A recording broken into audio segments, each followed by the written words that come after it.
The past 30 days, I made sure I added an additional 50 grams of protein to my entree. So that means if I had meat on my pizza or in my spaghetti sauce, I didn't count that protein. I didn't count the protein of cheese or anything that was actually in my meal.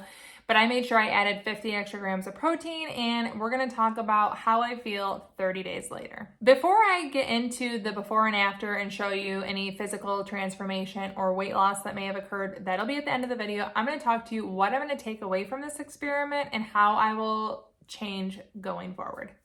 First of all, I'm not gonna count. I did not enjoy the process of counting every single day. That's one thing I love about OMAD intermittent fasting is I'm either eating or I'm not, and I don't really count calories, and I don't really want to count macros either. So one thing that I will take away is adding more protein. I do think there is merit to that, and I think I have felt good, and I want to keep that up by adding more protein. However, I'm not gonna make sure I hit like 50 grams every single day. Number one, I'm probably gonna start many of my eating windows with a protein-based salad or end it with a shake. Why those two things? Because I really enjoyed it. I really enjoyed building a giant salad that had lots of protein options, such as cottage cheese, pepitas, sunflower seeds, different cheeses, hemp seeds. Those are the ones that pop into my mind right now, and really so many great flavors, great different textures, and build a really high volume salad, which also has a lot of vegetables. I love opening my eating window that way. So many different protein sources that make it not only enjoyable, something that I look forward to, but it also buffers the rest of the meal. I'm gonna end up having maybe a more wholesome or nutritious eating window, not by restricting, but by making sure that I bulked up at the beginning of my eating window. I'm gonna take a quick break to tell you this video is sponsored by Element. I actually have my sparkling water mixed with my favorite flavor, watermelon salt. Element has a variety of flavors, and my personal favorites are all the fruity ones. On top of being delicious, they're super hydrating, they're very refreshing, and they're full of good things like 1,000 milligrams sodium, 200 milligrams potassium, and 60 milligrams magnesium. They don't have any fillers, no junk, no sugar. I love to drink Element on a near daily basis. Most of the time I mix it with sparkling water, and it's so good. These packs are convenient to put in my purse, in travel bags. I take them everywhere I go. That's how much I love them. As I've said in many videos, I like to focus on adding things to my diet, not restricting, and this is definitely a great addition. It helps me to stay feeling good whether I'm fasting or in my eating window. Right now, Element's offering my listeners a free sample pack with any drink mix purchase. That's 8 single-serve packs free with any Element drink mix purchase. It's the perfect way to try 8 of their flavors or to share Element with a salty friend. You can get yours at drinkelement.com/fastingfoodie. That's DRINKLMNT.com/fastingfoodie. And if you're an Element Insider, you have first access to Element Sparkling, a bold 16-ounce can of sparkling electrolyte water. Super exciting. Thank you so much to Element for sponsoring this video. Now, why will I do the shake at the end of my eating window? I make my shakes more on the sweet side. I don't know, shake or smoothie, it depends on what you want to call it, but protein powder, whether I use chocolate milk or a different like coconut almond milk, one's high protein, one's not.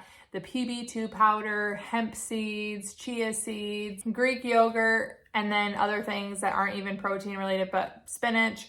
I like a lot of those foods, but it's more on the sweet side, so it actually feels more like a dessert than a window opener to me personally, and I can see myself making those to close my eating window. Does that mean I'll do it every day instead of ice cream? Absolutely not, but it's just something to consider that honestly has never really been part of my diet. I just can see why people like having them on a daily basis. They're satisfying, they're high protein, and it tastes really good.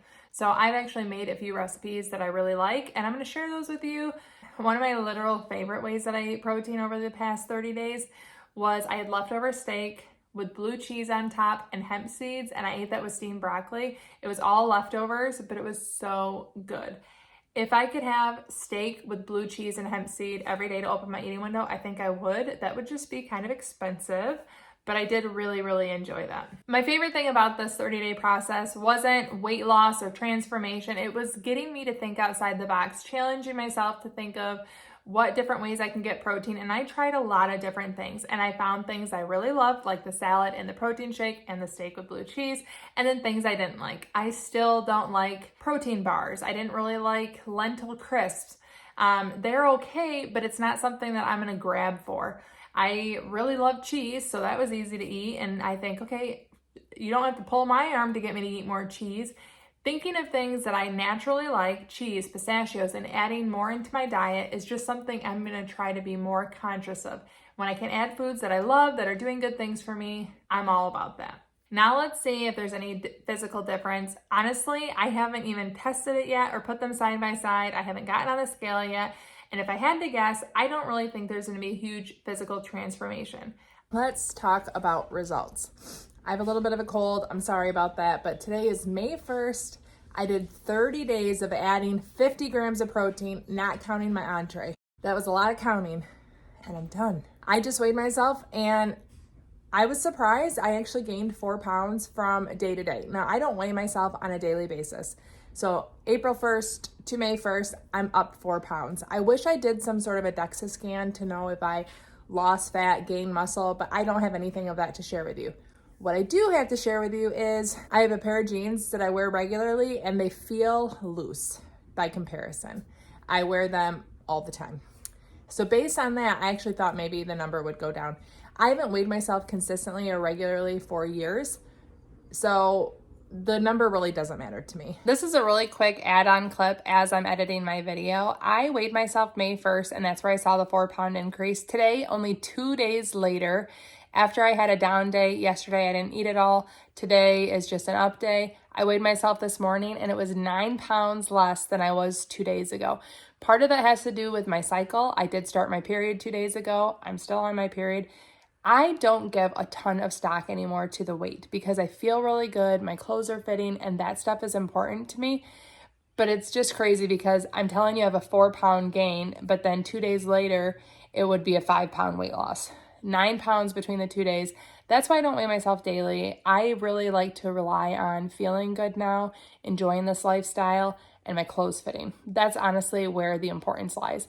I just honestly didn't feel like I could share the difference from April 1st to May 1st, and then 2 days later, after my down day, be like, wow, it's 9 pounds lower. And the only reason I weighed myself is because I was really surprised that my weight went up. I thought at the very least it would stay the same. So here I am 9 pounds lighter just 2 days later. Weight is not the end all be all, and that's why I share this with you. I do feel like I am more muscular at the end of this than I was at the beginning, and that has nothing to do with lifting weights. I don't do weight workouts. I actually would like to add that in. I just don't do it right now. But I feel like my arms look more muscular. My shoulders feel more muscular. I do feel like my muscle tone has improved. So the weight really doesn't bother me. Going forward, am I going to keep counting 50 grams of protein in addition to my meal every single day? No, because I think it made me eat more. And that's my challenge with counting, weighing, doing different things. I don't think I rebelled against it, but it never, like if I ate the giant salad, I never made myself eat a smaller meal. Sometimes it did happen naturally, but it wasn't something that I made myself do because I just know I do poorly with the restriction. I think I ate more the past month than I normally do because of adding so much protein. And some days it was simply just a pain to add 50 grams of protein. So when we had like a steak dinner and I made myself add 50 extra grams of protein to it, it felt silly. However, this is the best part about it. There were meals like ziti. We like to have a cheesy ziti. And yes, it does have a lot of cheese in it, but when I intentionally added chicken to the meal, it made it kind of more of a complete, satisfying meal. And so those are takeaways I'm going to do. I'm going to try to have high protein salads. I actually really enjoy doing different protein shakes. I could see doing those instead of desserts someday. I found out I like to take them at the end of my eating window, not the beginning, because they still give me kind of that sugary sweet tooth at the beginning of my eating window. So it's better at the end. I'm definitely still going to try to increase my protein intake because I felt better. I was extremely regular, if you know what I mean, and that was nice. I haven't dealt with constipation since the very beginning of fasting. However, being very, very regular, I think protein maybe has helped with that. That was the only change that I made. And so I feel good. I did feel good before, so I can't say that I went from feeling crappy to feeling amazing. But I do feel like it was a good change, if that makes sense. Even swaps like going to the movies, if I got a box of candy, Reese's Pieces or Goobers chocolate covered peanuts have 12 grams of protein versus Raisinets have like 1. So just kind of thinking like, okay, if I'm gonna eat two things that sound really good, which one gives me more protein? Which one actually adds something to my dietary needs on top of just tasting good or being a concession that I want to eat? So I'm gonna try to be more well-rounded in my decisions. I've enjoyed the experiment. I'm not gonna count every single day, but I am going to intentionally bring protein more regularly into my thoughts as I plan my OMADs. It was an interesting experiment.